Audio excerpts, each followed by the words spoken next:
Eto ho, tila napilitan na ho si Senator Ping Lacson, ang chairman ng Senate Blue Ribbon Committee, na imbitahan na po itong sina dating Congressman Zaldico at dating Speaker Martin Romualdez sa isinasagawang pagdinig ng Senate Blue Ribbon Committee.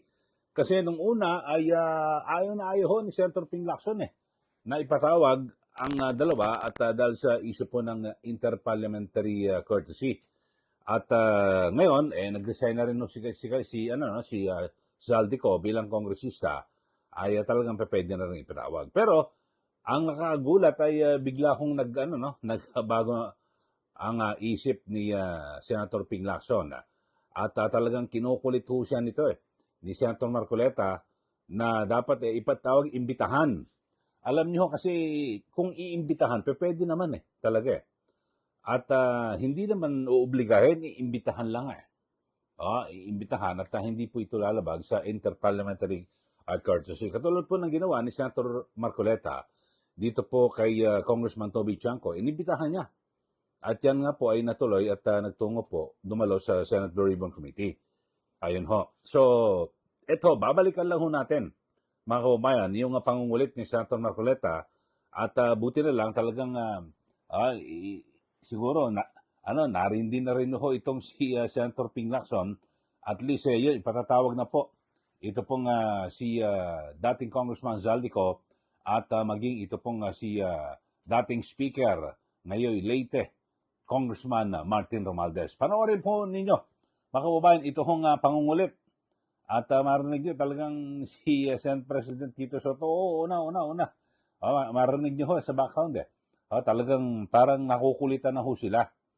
Pero maganda rin ho at ibinunga dito hong pangungulit ni Senator Marcoleta at least ngayon ay makakasipot na sa pagdinig ng Senate Blue Ribbon Committee ito pong si Zaldico at si dating House Speaker Martin Romualdez. Panoorin po ninyo. Ito, balikan lang ho natin yung pangungulit ni Senator Marcoleta. Ito po. And Mr. Chair, lastly, may I confirm if the chairman made an announcement that Mr. Saldico will not be invited? Yes, as you know, you have been a congressman for many years. There's what we call interparliamentary courtesy. We do not invite or summon members of Congress in the same manner that they don't invite senators to their hearings. It is up to the congressmen or senators concerned to appear before their inquiries in aid of legislation.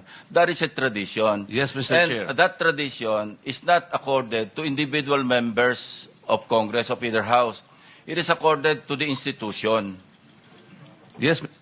Is that, yeah. You will, Yeah, but if he is expelled, then we'll invite him. He's no longer a member of Congress. Representative Chanco was not expelled, Mr. Chair, but Yes, but he is when he was voluntarily invited, appearing before the committee. yes, but there was an invitation. No, we did not extend any invitation to. I was the one who invited him when I Well, was the chairman. You can speak for yourself. Yes, that's why. He can be invited. There is no violation of interparliamentary. Anyway, that's water under the bridge. O yan ho, napanood nyo ho mga kababayan at ang pahayag at ni Senator Marcoleta at sa pagitan po ni Senator Ping Lacson. Talagang kinulit, hindi po tinantanan ni Senator Marcoleta na dapat siya talaga ipatawag at imbitahan yung dalawa. At ngayon mga kababayan, eto na ho. Eto na, may sinasabi na po itong Senator Ping Lacson na kung saan ay iimbitahan na. At tila lumambot po ang pananaw at posisyon ni Senator Ping Lacson. Ngayon po ay iimbitahan na ito pong si ngayon dating congressman na dati na kasi nag-resign na ito pong si Zaldico at maging ito pong si Congressman Martin Romualdez. Kasi nung una talagang ayaw 'di ba? Sinasabi imbitahan hindi pwede. Talaga ngayon at medyo kumambyo ng konti ang sabi ay sige, pwede na imbita dahil siya hindi na congressman at kay Romualdez naman ay ipapadaan sa tanggapan po ng House Speaker, si Speaker Bogie D. O yun ho, at least talagang makakasipot na ho itong dalawa. At para siyempre masagot nila yung mga tanong. Ito ho, panoorin ho natin itong report na kung saan ay may binabanggit na ito pong si Senator Ping Lacson na iimbitahan na nila si Saldico at Congressman Martin Romualdez. Ito, panoorin nyo ho mga kababayan, ang report. Former House Speaker Martin Romualdez and resigned Ako Bicol Party List Representative Zaldi Co will be invited to the next hearing of the Senate Blue Ribbon Panel's probe into anomalous flood control projects. In an interview on Tuesday, September 30, Blue Ribbon Panel Chair Senator Ping Lacson says the committee will already send out invitations to Romualdez and Co even as they finalize next hearing schedule. Lacson stresses that this should debunk the perception that the Blue Ribbon Committee is targeting, favoring, or even protecting some personalities. In the case of Romualdez, Lacson says the invitation will be coursed through House Speaker Boji D in observation of inter-parliamentary courtesy between the two houses of Congress. For Co, Lacson says the invitation letter will be sent to his address. Co recently resigned from his post as a Co Bicol Party List representative in the House of Representatives. He is currently out of the country for medical purposes. According to Lacson, if Co does not show up, the panel can issue a subpoena against him or even cite him for contempt and order his arrest if needed. At a Senate Blue Ribbon hearing, contractor couple Curly and Sara Discaya named several lawmakers who allegedly asked for and received kickbacks from infrastructure projects after their firms were able to bag government contracts. Curly Discaya also claimed that lawmakers asked for a 25% cut for Co and Romualdez. Both Co and Romualdez have denied the accusation by the Discaya couple. Ayan po, yun po nga napanood at yun no, nagbago na ho at tila nagbago ihip ng hangin. So, iimbitahan na raw po ng Senate Blue Ribbon Committee ito pong sina dating Congressman Zaldico at Congressman Martin Romualdez.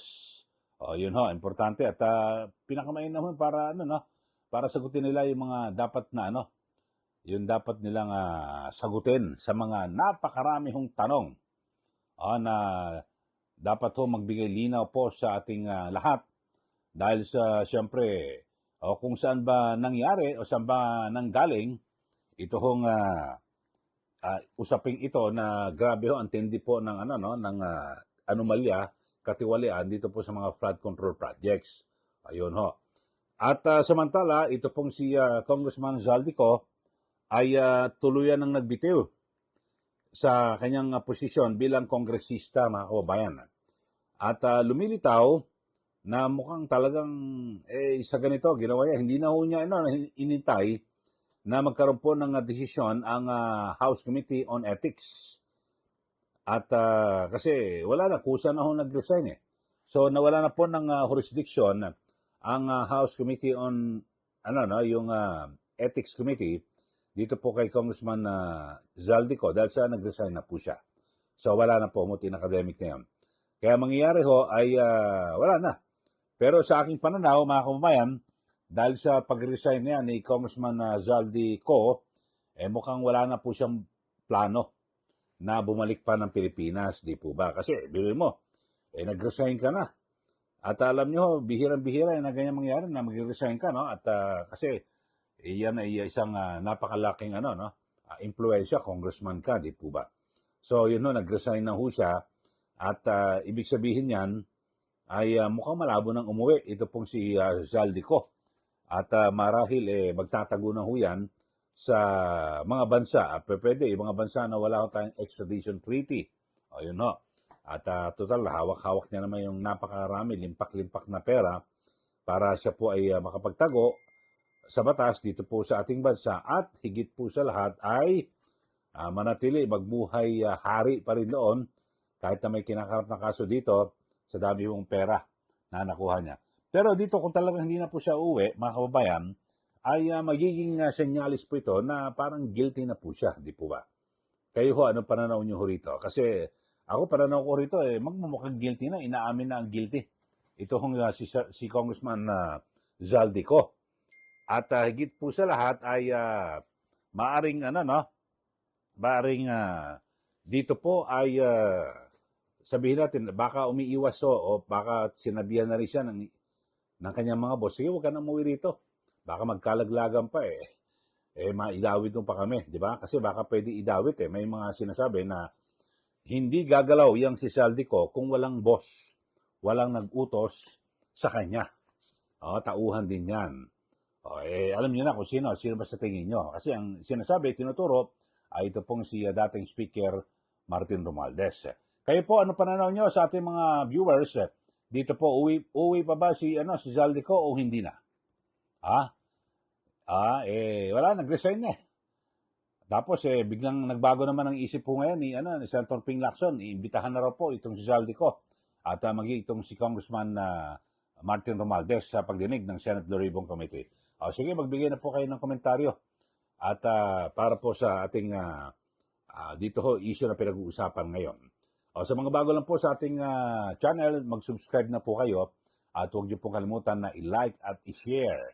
Ito po ang ating mga diskusyon. Kayo ho, ako ang pananaw ko rito, talagang wala na, hindi na babalik yan si Zaldico dito po sa Pilipinas. At magtatago na yan dahil sa may iniiwasan siya na baka maidiin niya at maituro na sinasabing posibleng mastermind na hindi lang ho kay Speaker Romualdez o baka may mas mataas pa. Mga kababayan. Pero, baka umabot ho mismo yan kay Pangulong Marcos Jr. Di ba? Ang gagawin lang ho natin, mga kababayan, aanbangan natin kung ang hakbang ni PBBM ay talagang tutulungan na gagamitin kanyang kapangyarihan na maibalik sa Pilipinas itong si Zaldico. Yun, pwedeng siguro magdadalawang isip tayo na kasama o kasabot itong Pangulo dito po sa issue ito, mga kababayan. Pero kung siya po'y mananahimik at hindi niya pakikialaman itong mabilis na pagkaka-aresto at pagpapauwi kay Zaldico dito sa Pilipinas, iisipin natin, di po ba? Baka meron siyang alam dito. Ganun po ang magiging implikasyon ng usapin yan. Okay, maraming salamat muli. Ito po si Ka Eli. Magandang araw po sa ating lahat.